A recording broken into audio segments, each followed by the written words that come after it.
الحمد للہ وکفیٰ علی عبادہ الذین اصطفیٰ اما بعد اعوذ باللہ من الشیطان الرجیم بسم اللہ الرحمن الرحیم وما ابرئ نفسی ان النفس لامارۃ بالسوء الا ما رحم ربی ان ربی غفور رحیم۔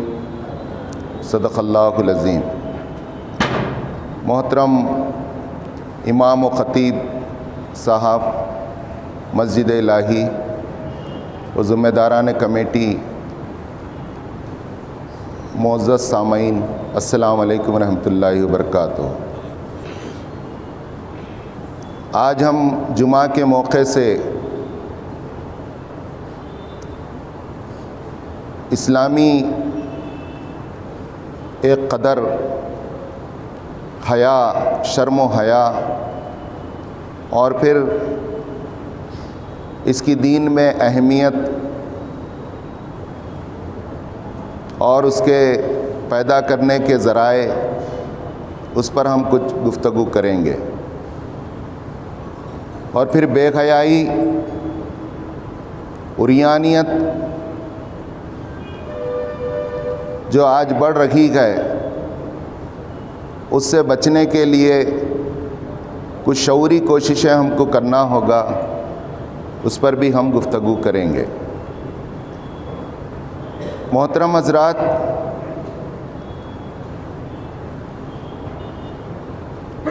رسول اللہ صلی اللہ علیہ وسلم نے جب دین کی دعوت پیش کی تو لوگوں نے اس کو ایک عجیب اور نیا دین قرار دیا، اور بعض نے یہ سمجھا کہ ہمارے باپ دادا کے دین کو چھوڑ کر اس نئے دین کو قبول کرنے میں ہمارا کیا فائدہ ہے۔ تو انہیں بتایا گیا کہ اس دین کو قبول کرنے میں تمہاری دنیا اور آخرت کی فلاح ہے۔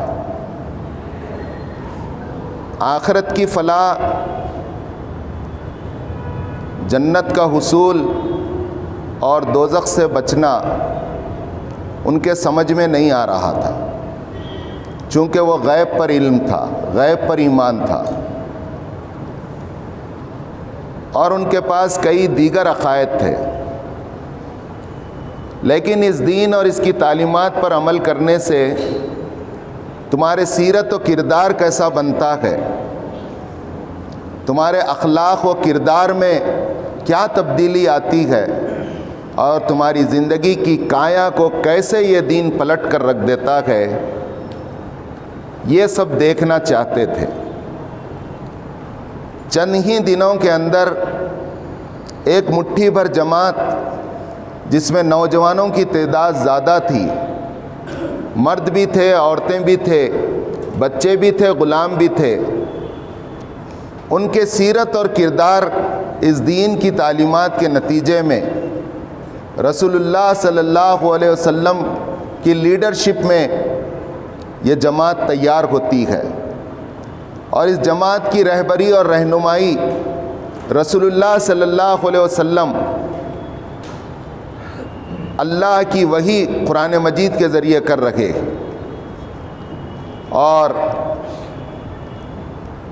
پورا ایک سیرت و کردار جو محسوس ہونے والا تھا معاشرے میں کہ ایمان لانے والے کیسے ہوتے ہیں، ان کے اخلاق کیسے ہوتے ہیں، ان کا کردار کیسا ہوتا ہے، ان کی سیرت کیسی ہوتی ہے، وہ کس طرح شرم و حیا کے پیکر ہوتے ہیں، وہ معاشرے کے لیے کیسے فائدہ مند ہوتے ہیں، کمزوروں کے لیے کیسے ضرورت مند وہ بنتے ہیں، یہ پورا محسوس کیا جانے لگا۔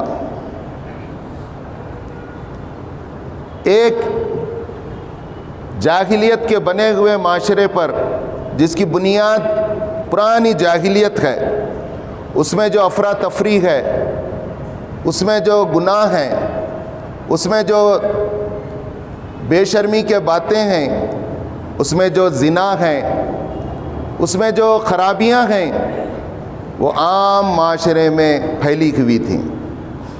گویا کہ صحابہ کرام رضوان اللہ تعالیٰ علیہم اجمعین کے کردار کو قرآن نے ایسا ڈھالا کہ وہ محسوس ہونے لگی جماعت کہ جو ایمان لائیں رسول اللہ صلی اللہ علیہ وسلم پر اور ان کے اوپر نازل کردہ قرآن کی تعلیمات پر عمل کریں تو وہ کیسی سیرت بنتی ہے، اور جو ایمان نہ لائیں دوسری طرف وہ کیسی زندگی اور کیسا معاشرہ بنتا ہے تمہارے نظروں کے سامنے ہے۔ یہ ایک کسوٹی قرار دی گئی، تم اس کسوٹی پر پرکھ کر دیکھ لو کہ ایمان کے اثرات زندگی پر کیسے پڑتے ہیں۔ اب اس کے لیے ان کی جو صفات بیان کی گئی ہیں تفصیل سے آپ ضرور پڑھیں۔ 18ویں پارے کا آغاز جس سے ہوتا ہے سورہ المومنون، قد افلح المومنون الذین هم فی صلاتہم خاشعون، فلاح پا گئے وہ مومن ایمان لانے والے دنیا اور آخرت میں جن کی پہلی صفت یہ ہے کہ وہ نماز میں خشوع اختیار کرتے ہیں، وہ امانتوں کے پاس رکھتے ہیں، وہ عہد و پیمان کو پورا کرتے ہیں، وہ اپنی شرمگاہوں کی حفاظت کرتے ہیں، وہ اپنے نگاہوں کو بچا کر رکھتے ہیں۔ پھر سورہ فرقان میں بتایا گیا کہ رحمان پر ایمان لانے والے بندے کیسے ہوتے ہیں۔ اللہ نے انہیں کہا کہ یہ میرے بندے ہیں، سب بھی اللہ کے بندے ہیں، لیکن ایمان لانے والوں کو اللہ تعالیٰ کہا کہ یہ میرے خاص بندے ہیں۔ کیوں خاص ہیں؟ ان کو کوئی پر لگے ہوا ہے اس لیے نہیں، بلکہ کہا کہ ان کے اندر یہ اور یہ اور یہ کوالٹیز پیدا ہوتے ہیں۔ یہ لغو کے گواہ نہیں بنتے، جھوٹ کے گواہ نہیں بنتے، فحش کے گواہ نہیں بنتے، اس کا دیدار نہیں کرتے، جھوٹی گواہی نہیں دیتے، شرمگاہوں کی حفاظت کرتے ہیں، عہد و پیمان کو پورا کرتے ہیں۔ اور یہ پوری تفصیلات سورہ فرقان میں بتائی گئی اور بتایا گیا ایک چیلنج کے طور پر کہ دیکھو ایک معاشرہ یہ ہے، ایک مٹھی بھر جماعت ہے، اس کا کردار تمہارے سامنے ہے، پھر عام عرب کا معاشرہ ہے جس کا کردار تمہارے سامنے۔ محترم حضرات، اسی دور میں ایک رسول اللہ صلی اللہ علیہ وسلم کا ٹیسٹ لینے کی خاطر یہود و نصارہ نے مکے کے لوگوں کو یہ سکھایا کہ یہ صاحب کہتے ہیں کہ اللہ کی طرف سے رسول ہیں اور ان صاحب پر اللہ کی طرف سے وحی آتی ہے، ذرا ان سے ایک سوال کرو۔ وہ سوال کیا تھا؟ ان سے یہ سوال پوچھو کہ یوسف علیہ السلام کے مصر پہنچنے کی کیا وجہ ہے، اور ہم بھی رہتے ہیں تمہارے ساتھ، اگر انہوں صحیح بتائے ٹھیک ہے، نہیں بتائے تو وہیں دودھ کا دودھ پانی کا پانی ہو جائیں گا۔ ایسی شرارت کے ساتھ ایک سوال مکے کے سرداران کو، کافروں کو سکھائے۔ اب انہوں آئے، پیچھے یہود و نصارہ ہیں، اب مکے کے لوگاں بولے آپ سے بات کرنا ہے، تو رسول اللہ تو بات کرنے کے مواقع دیکھتے تھے، ہمارے جیسا مسجدوں میں، خانقاہوں میں خالی اپنی نمازوں اور عبادتوں میں مصروف نہیں رہتے تھے۔ وہ اللہ کے نبی تھے، وہ بازاروں میں جاتے، وہ گلیوں میں جاتے، وہ لوگوں کے قافلوں میں جاتے، جا کر اپنا تعارف کراتے، قرآن کا تعارف کراتے۔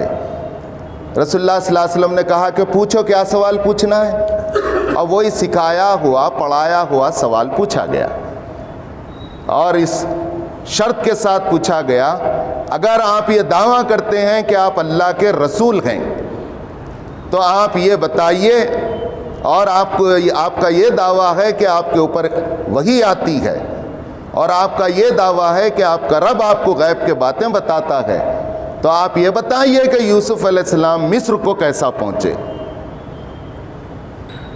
جو داؤد کے بیٹے تھے۔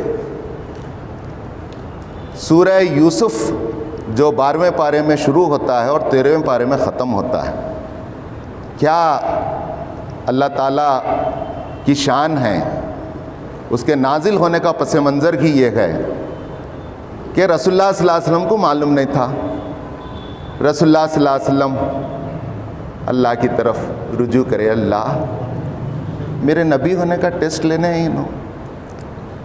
اللہ میاں بولے تم بولنا شروع کرو، میں وہی بھیجتے جا رہا۔ ایسا اوپر سے آتے جا رہا تھا، زبان سے بولتے جا رہا، آتے جا رہی تھی وہی بولتے جا رہے۔ لگاتار جو آپ نے سنایا سورہ یوسف ایک سٹنگ میں نازل ہوئی ہے، ایک کی مجلس میں، اور کمپلیٹ پورا قصہ ہے، کیسے کنعان سے نکل کر مختلف مرحلوں سے گزر کر یوسف علیہ السلام بالآخر مصر پہنچے اور مصر کے منسٹر بن گئے۔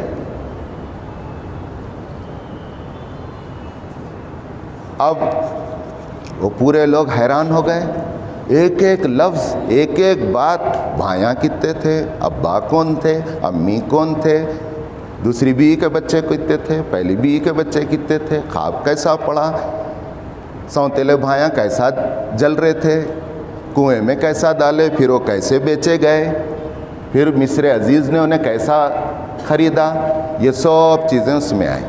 میں آج آپ کے سامنے حضرت یوسف علیہ السلام کا وہ کردار رکھنا چاہتا ہوں جو انبیاء کا کردار اللہ تعالیٰ نے قرآن میں بیان کیا، اور وہی انبیاء کا کردار ہے جو ایک دلیل ہے۔ ہمارا دعویٰ ہے لا الہ الا اللہ محمد رسول اللہ، تفلحوا فلاح پاؤ گے، تو سب سے پہلے ہم دنیا میں فلاح پائیں گے۔ فلاح اس طرح پائیں گے کہ ہمارا کردار ایک چمکتا ہوا محسوس ہونے والا کردار ہوگا، دنیا ہمارے کردار اور اخلاق کی قسم کھائے گی، اور گاؤں گاؤں، گھر گھر، گلی گلی ہماری سچائی، ہماری پاک دامنی، ہماری عزت و عصمت، ہماری گواہی، ہماری عہد و پیمان کا دنیا گواہی دے گی۔ ہمارے معاملات، ہمارے لین دین، ہمارے کھیتی باڑی، ہماری نوکریاں، ہماری شادی بیاہ، یہ سب ایک عقیدے اور اس کی تعلیمات کے پابند ہیں۔ کہا گیا، اب ان کو منہ کی کھانی پڑی، اتنی صورت لے کے انہوں چلے گئے۔ اب ان کو تو یقین ہو گیا انہوں اللہ کے رسول ہیں، کچھ لوگ ایمان لائے، کچھ نہیں لائے، وہ ایک الگ چیز ہے۔ میں آپ کو یہ بتانا چاہ رہا ہوں یوسف علیہ السلام کا وہ کردار جو حیا کا ہے اس میں غالب ہے، اور وہ یہ ہے کہ عزیز مصر نے ایک خوبصورت بچے کو بازار میں بکتا ہوا دیکھا اور خرید لیا اور گھر میں لا کر رکھ لیا کہ یہ ابھرتا ہوا ہونہار نوجوان ہے، ہمارے کام آئے گا۔ بیوی بھی بڑی خوشی سے رکھ لی۔ ذرا یہ جب جوان ہوئے اور ان کی جوانی عروج پر پہنچی، قرآن کہتا ہے کہ عزیز مصر کی بیوی کا دل للچایا اور وہ آپ پر ڈورے ڈالنے لگی۔ اتنے خوبصورت تھے، شاعراں پورے آج مثال دیتے ہیں، حسن یوسف آپ کی طرح اس زمین کے اوپر، اس آسمان کے نیچے آج تک اتنا حسین و جمیل انسان پیدا نہیں کیا گیا۔ تو کیا اس نوجوان پر عزیز مصر کی بیوی کے ڈورے ڈالنا کوئی تعجب کی بات نہیں تھی؟ قرآن کہتا ہے فَلَمَّا رَاوَدَتْهُ عَن نَفْسِهِ وَغَلَّقَتِ الْأَبْوَابَ وَقَالَ هَيْتَ لَكَ، وہ ریجھ گئی، اس پر ڈورے ڈالنے لگی، بالآخر وَغَلَّقَتِ الْأَبْوَابَ، اس نے دروازے بند کر دیے، وقال حیت لک، اور کہا کہ آؤ مجھ سے برائی کرو۔ قال معاذ اللہ، دور ہٹ گئے، کمرہ بند ہے، عزیز مصر کی بیوی بلا رہی ہے۔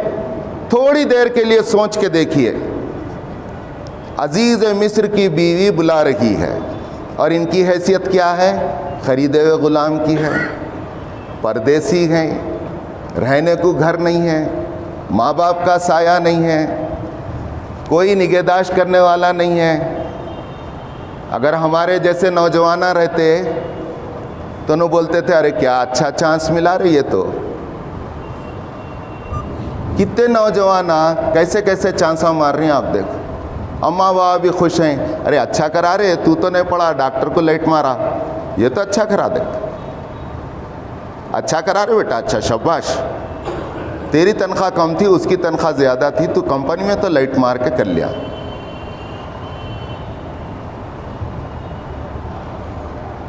تو اب ایک غلام, انہوں بھی سوچ سکتے تھے ہوں گے نا, لیکن آپ کیا کہتے ہیں؟ قال معاذ اللہ, اللہ کی پناہ, انہ احسن مثوایا, اللہ نے مجھے بہترین ٹھکانہ یہاں دیا ہے. انہ لا یحب الظالمون, اللہ ظالموں کو پسند نہیں کرتا. میں وہ خیانت نہیں کر سکتا. کون سی خیانت؟ عزیز مصر نے مجھ پر بھروسہ کیا ہے, مفسرین نے اس پر کلام کیا ہے. عزیز مصر نے مجھ پر بھروسہ کر کے گھر میں رکھا ہے, اور میں اس کی جو ذات کے لیے اس کی بیوی خاص ہے, اس کے اوپر میں ہاتھ نہیں ڈال سکتا. دوسری بات یہ, اور ایک جگہ کہا گیا فلما ہمت بہ وہم بہا ولولا برہان ربی, وہ آگے بڑھی اور یہ بھی آگے بڑھتا اگر وہ اللہ کی برہان کو نہ دیکھ لیتا. تو اس کا مطلب یہ ہے کہ انبیاء کرام معصوم تو ہوتے ہیں, لیکن ان سے بھی چوک ہو سکتی ہے, لیکن وہ فوری پلٹتے ہیں. انبیاء کرام کے اندر بھی خواہشات ہوتے ہیں, ایسا نہیں ہے کہ خواہشات نہیں ہوتے, وہ بھی مرد ہوتے ہیں. رسول اللہ صلی اللہ علیہ وسلم نے ایک مرتبہ کہا یوم صوم وصال کے تعلق سے, صوم وصال بولے تو ایک سحری سے کنٹینیو روزے رکھنا. صحابہ کو معلوم ہوا تو صحابہ بولے ہم بھی رکھتے ہیں. جب حضور صلی اللہ علیہ وسلم کو معلوم ہوا صحابہ رکھ رہے ہیں, تو ان کو بلا کے بولے تم صوم وصال نہیں رکھ سکتے, پھر آپ رکھ رہی نا پیارے نبی. ارے میرا رب میرے کو کھلاتا پلاتا ہے, میرا رب مجھ کو کھلاتا پلاتا ہے, تم ایسا نکو کرو, تم سحری کرو, افطار کرو. اور کیا بولے رسول اللہ صلی اللہ علیہ وسلم؟ میرے اندر 40 مردوں سے زیادہ طاقت ہے. کیا بولے؟ 40 مردوں سے زیادہ طاقت ہے میرے اندر. کیا یوسف علیہ السلام کے اندر 40 مردوں کی طاقت نہیں تھی ہوں گی؟ تو اتنا قدرت, اپنے طاقت اتنی ہونے کے بعد اللہ کا ڈر اور اللہ کا ایمان, جب نبی وہ برہان دیکھ لیتا ہے تو وہ برائی اس کے قریب نہیں جا سکتی, ورنہ وہ بھی مرد ہیں, بلکہ عام مردوں سے زیادہ 40 مردوں کی طاقت ہے ان کے اندر.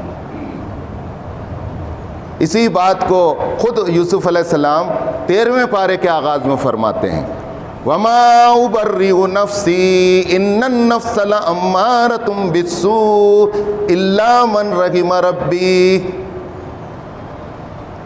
إِنَّ رَبِّي غَفُورٌ رَحِيمٌ.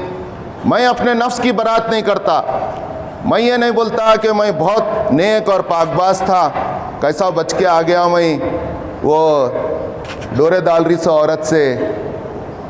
نہیں, ان النفس لامارۃ بالسوء, نفس امارہ تو برائی کی طرف للکارتا ہے, نفسانی خواہشات کی طرف آگے بڑھاتا ہے. پیر پھسلنے کے پورے چانسز تھے. الا من رحم ربی, سوائے اس کے جس پر اللہ رحم کرے, اللہ بچا لے. نبی دعویٰ نہیں کر سک رہے تو ہم کیسے دعویٰ کریں؟ کیا کر سکتے ہیں ہم؟ ارے میں بچ گیا, میرے اندر اتنا تقویٰ تھا.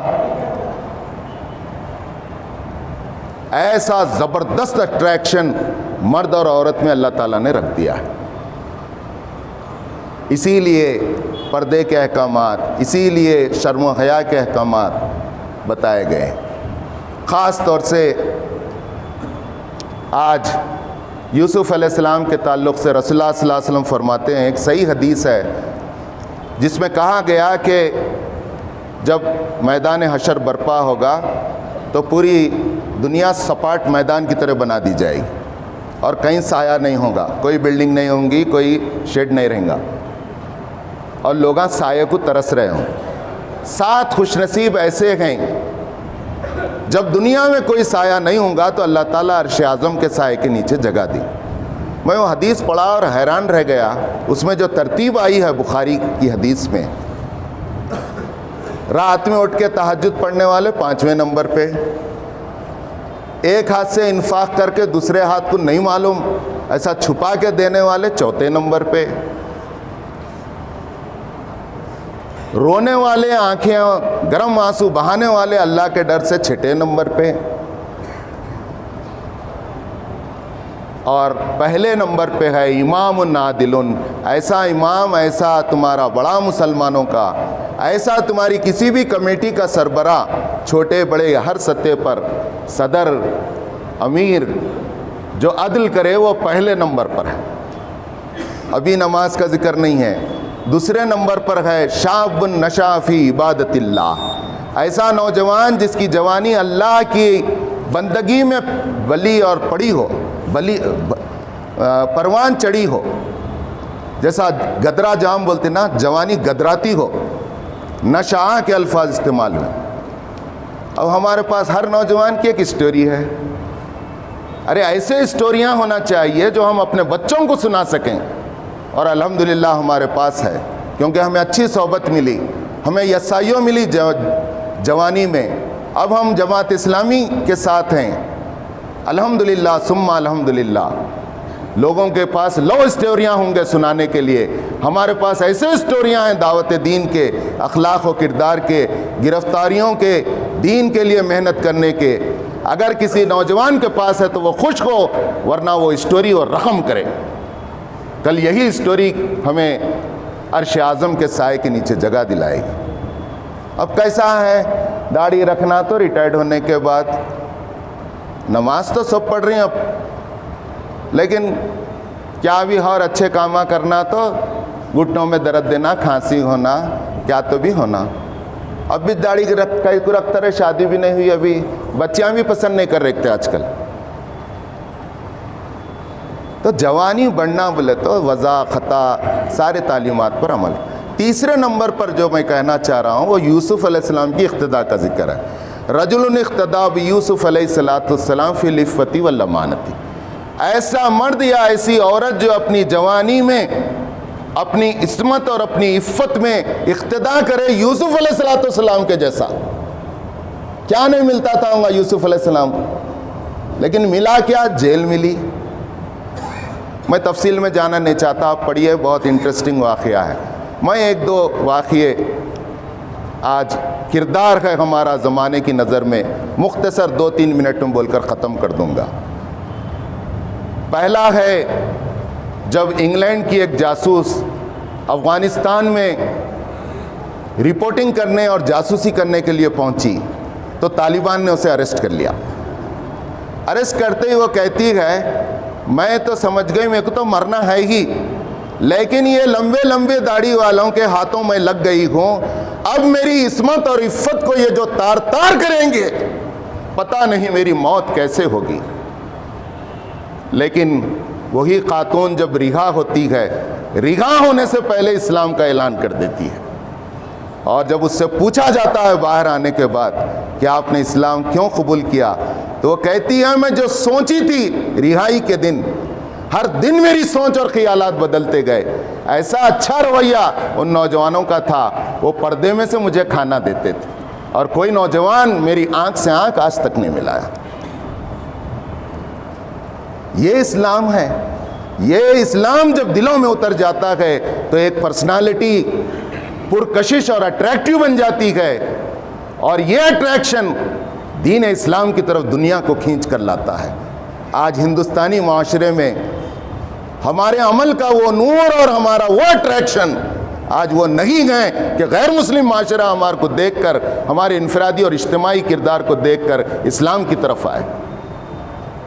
یہی خاتون ریڈلی ہیں جو آج اسلام قبول کر کے اسلام کی دائی بنے ہوئی ہیں. ان کا ایک ایک ویڈیو دیکھنے کے لیے آج لوگ ترستے گئے. ابھی لو جہاد کے نام پر 3 سال پہلے جو مقدمہ سب سے پہلے ڈالا گیا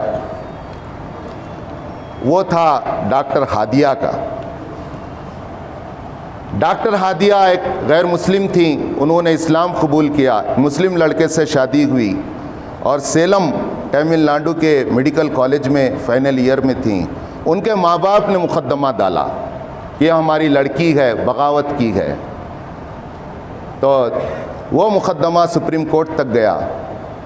لیکن جب سپریم کورٹ نے پوچھا کہ کیا تم نے خوشی سے شادی کی ہے، تو انہوں نے کہا ہاں خوشی سے کی ہے۔ کیا تم نے اسلام خوشی سے قبول کیا ہے، کیا کوئی دباؤ میں آ کر کیا ہے؟ نہیں، ہم نے خوشی سے کیا ہے۔ تو عدالت کے جج بولے ایسا نہ کہو، یہ بچی کا دماغ ابھی ذرا ڈسٹرب دکھ رہا ہے، 10 دن کے بعد آخری پیشی ہوں گی، پولیس کسٹڈی۔ 10 دن کے بعد ہادیہ کیا کہتی ہیں پوری دنیا سننے والی تھی۔ ہادیہ نے سپریم کورٹ کے اس کٹڑیز میں کہا کہ میں نے اسلام کسی کے زور زبردستی سے نہیں، میں نے اسلام پڑھ کر اور پھر وہ خوبیاں چند نوجوانوں میں دیکھ کر ایک نوجوان کو میں ہنسی خوشی اپنا ہسبینڈ بنائی ہوں۔ کیا تم اپنے ہسبینڈ کے ساتھ رہنا چاہتی ہو مسلمان؟ کیا اپنے ماں باپ کے ساتھ جانا چاہتی ہو؟ تو ہادیہ نے بھری عدالت میں کہا جہاں پر ماں باپ بھی ٹھہرے ہوئے تھے، مجھے کافر ماں باپ کے پاس جانا نہیں ہے، میں خوشی خوشی اپنے مسلم شوہر کے ساتھ جانا چاہوں گی، اور اپنے ایمان اور اپنے اسلام کی حفاظت کے لیے یہ میرا انتظام ہے، اور میں عدالت سے اپیل کرتی ہوں کہ یہ میرے آزادی کو اور میری خواہش کو پورا کرنے کے لیے مجھے پروٹیکشن دے۔ محترم حضرات، آج ایسے کردار بھی ہیں، لیکن عمومی حالت کیا ہے؟ خالی موبائل میں کیا دیکھ رہی نوجوان؟ آج کیا کوئی نوجوان اپنا پاسورڈ اپنے ماں باپ کو دے سکتا ہے؟ وقت ہو چکا ہے، ہر ماں باپ اپنے بچے اور بچی کا پاسورڈ کھولتوں بول کے بول دیو، پہلے 4 دن کا ٹائم دے دیو یا 8 دن کا ٹائم دے دیو، ہم روزانہ چیک کریں گے بیٹے آپ کا۔ میرا موبائل ہے، یہ پوری دنیا کے سامنے ہے، کوئی بھی لے سکتے ہیں۔ کیا آپ اس پوزیشن میں ہیں کہ میں نے کیا انٹرنیٹ یوز کیا، کون سے یوٹیوب دیکھے، کیا پورنوگرافی دیکھا، کیا کوئی کام کے چیزیں دیکھا؟ میں دینے کے لیے تیار ہوں، کیا آپ اپنا دینے کے لیے تیار ہیں؟ رات میں سو رہے نہیں نوجوان، آنکھیں اندر چلے گئیں، کلے چپک گئیں، پورے ایسے کھانا نہیں کھا رہے، سر میں درد بڑھ رہی ہے، کیوں ہو رہا ہے؟ خالی اماں بھی ویچ کر رہی ہے، باوا بھی ویچ کر رہا ہے، ہر بچی ایک کمرہ اور کونا پکڑ لے کے بیٹھی ہے۔ کیسا دماغ ان کا بن رہا ہوں گا، موبائل ان کا استاد ہو گئے، اور ہم بولے تو تماشے دیکھ رہے ہیں، اور روز ایک موبائل دلا رہے۔ موبائل تو دلا دیے آپ، اب ان کی تربیت موبائل کیا کر رہا ہے؟ آپ کیا خالی پیسے دیں گے؟ ATM ہو گئے آپ خالی؟ کل قیامت کے دن جواب دینا ہوگا، آپ نے موبائل کیسا استعمال کیا، آپ کی بچی نے کیسا کیا، آپ کے بچے نے کیسا کیا، آپ کی بیوی نے کیسا کیا۔ آئیے، قرآن کہتا ہے جس میں حیا ہے، حیا ایمان کا جز ہے، اس میں دین ہے، جس میں حیا نہیں اس میں دین نہیں ہے۔ اس کے لیے اللہ کا ڈر چاہیے، اللہ کا اتنا ڈر چاہیے کہ اسکرین پر مجھے کیا دیکھنا ہے کیا نہیں دیکھنا ہے، اسلام اس کی اجازت دیتا ہے اس سین کے دیکھنے کی، کیا اسلام اس کی اجازت نہیں دیتا۔ یہ شعور آنا سب سے بڑی، آپ ولی اللہ ہیں آج کے زمانے میں، سب سے بڑے متقی اور پرہیزگار ہیں آپ آج کے زمانے میں۔ ہاشم معاملہ IPL سے باہر کر دیے گئے، جب باہر کر دیے گئے، باہر ہو گئے، کہا کہ میں نہیں کھیلتا۔ سب بولے ارے کمپنی کے خریدے ہوئے ہیں حضرت، داڑھی لمبی ہوں گی، مسلمان ہوں گے، کیا بھی ہوں گے، نہیں کھیلتا؟ بولے تو کیسا ہے جیتتے وقت؟ نہیں، میں نہیں کھیلتا۔ کیوں نہیں کھیلتے؟ وجہ کیا ہے؟ ہم چوے چھکے مارے تو چیئر لیڈرز تھر تھر تھر تھر ناچ رہی ہر چوے اور چھکے پہ۔ اسلام اس کی اجازت نہیں دیتا۔ اس لیول تک ہمارے مسلمان کو شعور حاصل ہو جائے کہ اسلام کس کی اجازت دیتا ہے اور اسلام کس کی اجازت نہیں دیتا۔ وہ بہت بڑا آج عالم دین ہے، وہ بہت بڑا متقی نوجوان ہے، وہ صحابہ جیسا کردار رکھتا ہے، وہ میری نظروں میں ولی اللہ ہے۔ آئیے ہم اللہ سے دعا کریں کہ اللہ تعالیٰ ہمیں اتنا ڈر دے کہ ہم بے حیائی سے بچ جائیں اور دوسروں کو بچائیں۔ وآخر دعوانا ان الحمدللہ رب العالمین۔